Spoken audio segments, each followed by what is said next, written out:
You know, though, that she felt a total failure. What was missing? We were doing dishes together in my kitchen one night when she told me, "Arlita, I was lying in my hammock in the jungles, turning these events over in my mind, and I cried, God, you've allowed all of this to be destroyed. I've given you my life. 3 years are gone over the mountainside.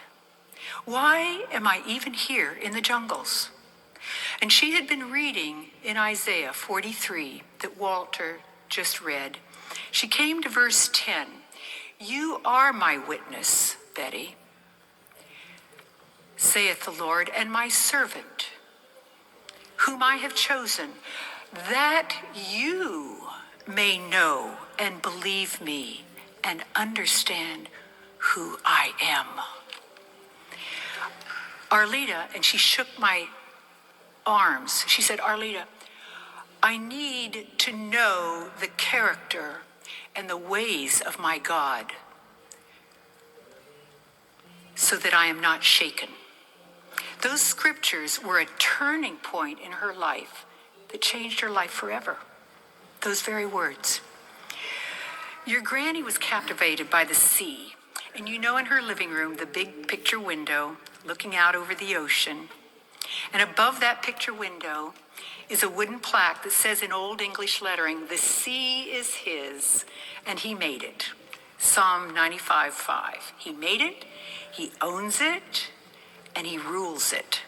And we often talked about God's strange ways and how inscrutable they are. His way is in the sea, and his path in the great waters, and his footsteps are not known, the psalmist says in Psalm 77. And one night, very late, she telephoned me. She had a front row seat by her picture window overlooking the ocean and the perfect storm of 1991 crashing right in front of her. And her description is engraved on my memory.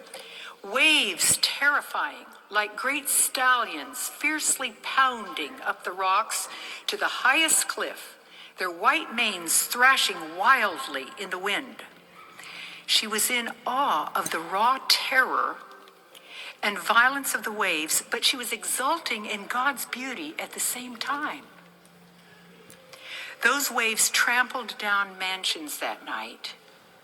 Somehow your granny's cove was spared, and we talked about his ways in the seas, his paths, God's ways, really. The oceans, changeable, ungovernable, vast, unfathomable, terrible, overwhelming. And your granny's God has the ruling power. He had that power in your granny's life and in all our lives.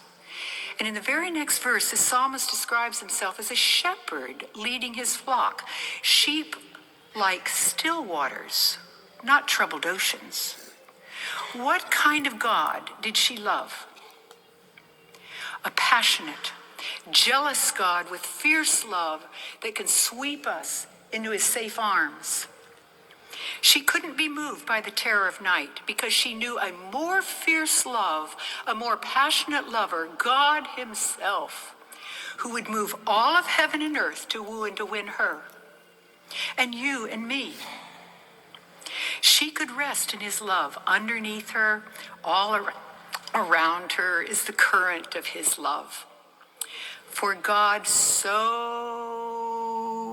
loved the world that he gave. He gave passionately. He gave fiercely so that the earth shook. And your granny learned to know his character, and that's why she could trust him with abandonment. That's why she dared to obey him. She hands the baton to you now, cheering you on with that deep, warm laughter. Learn to know him, trust him, and obey him. You are loved with an everlasting love, and underneath are the everlasting arms.